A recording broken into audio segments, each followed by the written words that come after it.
Hi, and welcome to Wind Down Wednesday. I'm Kimberly Zeidner, and I'm joined by Seth Shore from Herring Realty Associates.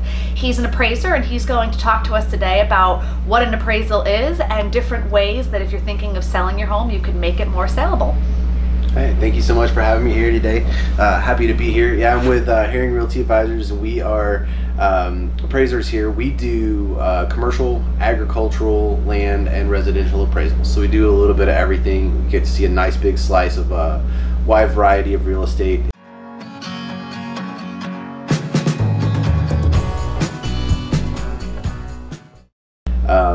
A lot of people think of an appraisal as just a completely mortgage related thing, and that's the most common type of appraisal, but that's only one type of appraisal. Right.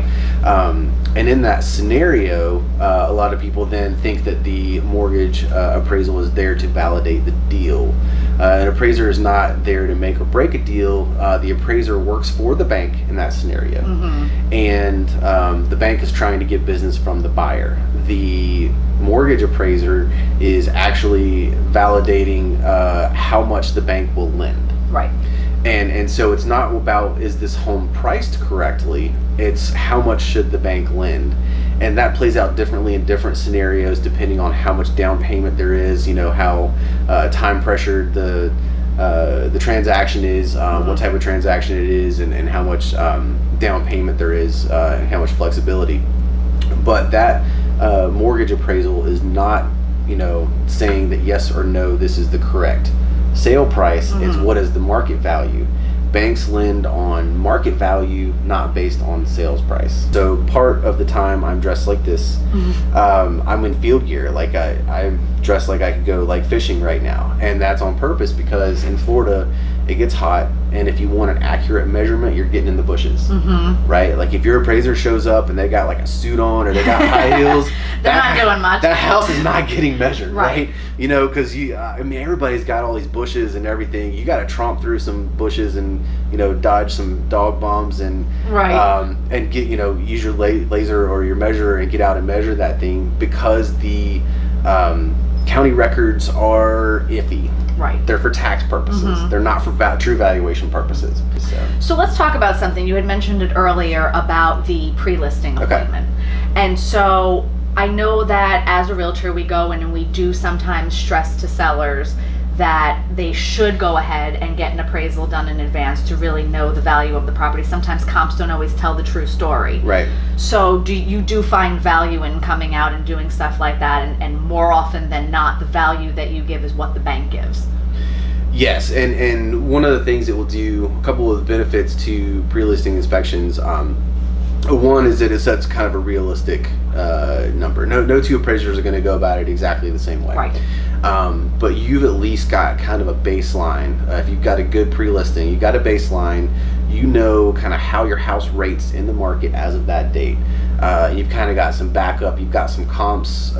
You've got kind of the story of the house. You kind of understand it, so that if another appraiser comes in significantly lower, you've already got the ability to say, hey, can you check out these couple of these houses, because this is what we base the pricing on.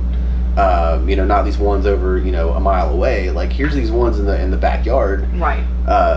Take a look at these and let's check that out. Okay. So and so really let's useful. Talk about new construction. Okay. We kind of discussed this a little bit off camera. Yeah. Sometimes we have it where the appraisal is coming in lower than what the sales price is, and that becomes a challenge now renegotiating. What are your thoughts on all of that? Okay, cool. So there's a couple of things that are going on with new construction. One is that they are pricing this for what they think the market will be in the future. Typical new house construction we're seeing, you know, takes, you know, 6 to 8 months around here. Luxury construction, you're talking 18 to 24 months. So, you know, in true luxury. So they are pricing it today for what they think the market will be in the future. Right. So part of their guess is not, you know, based on anything other than, you know, what they think the future value will be. So that comes into a cost versus value type situation. New home construction is a cost, and then the market value is the value.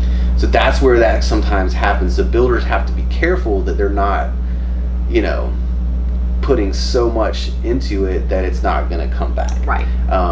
And we can include brand new houses if they are spec homes. And that's how builders can help themselves. That's why they build spec homes. So they have a baseline market value of the property and say, look, we built this thing without anybody else asking us to. We threw it on the market. We got $350. Yeah. And that really helps them out with that. Then you're basing it on that, because that's what we really have to look at when we look at market value. We take into account the sales, right? Because we don't like go in with blinders, but that's not market value. Right. Like the brand new custom construction is not truly market value. That's a cost. Right. Does that make sense? Yes, absolutely. Okay. And I think that kind of clears it up for some people out there too. There's one more thing I want to discuss with you. What makes a bedroom? And I ask you this because I have many buyers that I'm showing homes to, and they will look at a room and go, well, this isn't a bedroom because there isn't a closet. What makes a bedroom? Let's clear it up for everybody. All right, absolutely. Okay, so I answer this in two parts. Okay. First part, I'll answer your exact question of what makes a bedroom. Second part, I'll answer is kind of the inherent question in that is kind of what difference does it make. You got to have two forms of egress for safety. Now that is one thing that is in the code. Is two forms of egress for safety. That means the door can't go into the garage, door can't go into another room. You got to have a door and a window that get you either into a hallway or outside. Okay. So technical definition of a bedroom for new construction in Florida, according to the Florida Building Code, is it needs two forms of egress, and it needs to have a closet, and it needs to be more than 70 square feet. New construction. New construction. Okay, what about resale? There is no code. So what does that mean? What that means is that bedroom is what the market accepts it as. And in most situations, people have clothes, right? There are a couple communities around here where you can get away without having a closet, but for most people, right, you would really need you gotta put your clothes somewhere. So now let's talk about that for a second. And again, we kind of discussed this earlier. So you have a room that is smaller, maybe a house that's even smaller and has less living space, and now this room has tons of shelving and built-ins into it. What is going to happen in that case? That's probably your highest and best use of that is probably going to be an office, right? And you know, that kind of goes into a good segue into the next part of it, which is what does it matter? Which is, everybody's like, oh, I got to get like 6 bedrooms, but unless you have like 5 kids, like how many times are like all the bedrooms used as bedrooms? Right. You got like an office, you got a junk room, you got a craft room. Some people put dogs in rooms, right? Yeah. So there's nothing like inherently better about more bedrooms versus like having like some flex space. People want like a bonus room or an office or a flex space, or you know, something to like shut the kids out of or put the kids into, right? Like throw them in a media room. Well, or and by like remarketing it like that, now you're opening up to a whole new field of buyers that have smaller families and are looking for that extra space instead of people coming in with more kids and going, well, we can't utilize this room. Right. It's really all about, I think sometimes things get oversold, and that doesn't always help, because you can tell people whatever you want, but they're going to show up and look at the house. Yeah, right. So you want to manage the expectations so that you're targeting your best customer, not necessarily every customer, not necessarily every buyer, but your target market. Yeah, who's going to pay the most for this house? Who wants this house the most? Who's the most likely buyer? You know, and so sometimes you want to kind of pull back on that a little bit, and if you got flex space or open space, you know that's a big deal. It doesn't space doesn't have to have like a design purpose to have right. And when it comes to like the bedroom count, you know, we talked about you know, some of the luxury communities now, bedroom counts are shrinking and the values of the homes are going up. So it's not, and then the American family is as a whole getting smaller, statistically smaller. The demand for bigger and bigger houses only shows up when you are in short-term rental markets, where like people will bring like the entire block down from New York to go on vacation, and it's cheaper than staying in a Disney hotel, and you got a pool in the back and a kitchen and all kinds of great stuff.